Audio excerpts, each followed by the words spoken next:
பரலோக மன்னா ஆகஸ்ட் 16ஆம் தேதி 1 தெசலோனிக்கர் 5ஆம் அதிகாரம் 18ஆம் வசனம். எல்லாவற்றிலேயும் ஸ்தோத்திரம் செய்யுங்கள். வசனத்திற்குரிய விளக்கம்: கிறிஸ்துவுடன் ஒருமித்து நடந்து அவருடைய சித்தத்தை நிறைவேற்ற ஒப்பு கொடுத்த இருதயமுள்ள யாவரும் அதிகாலையில் தங்களுக்கு ஆசீர்வாதம் அளிக்க வேண்டி மன்றாடுவது மட்டுமல்ல, அந்நாளின் இரவிலே தாங்கள் பெற்ற ஆசீர்வாதங்களுக்கு ஸ்தோத்திரம் செலுத்துகிறவர்களாகவும் இருக்க வேண்டும். அவர்கள் சகலத்திலும் ஸ்தோத்திரம் செலுத்தி அந்நாள் முழுவதும் அவரை நினைத்து தங்கள் வழிகளை காத்து கொள்ள வேண்டும்.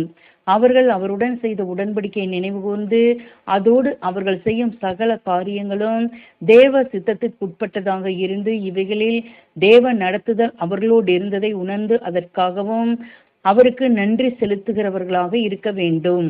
நாம் இப்படி செய்வது தேவ சித்தமாக இருக்கின்றது. இடுக்கமான பாதையில் பிரயாணம் பண்ணும் ஒவ்வொருவரும் தங்களது அழைப்பையும் தெரிந்து கொள்ளுதலையும் உறுதி செய்வது பிதாவின் சித்தமாய் இருக்கிறது. ஆமேன்.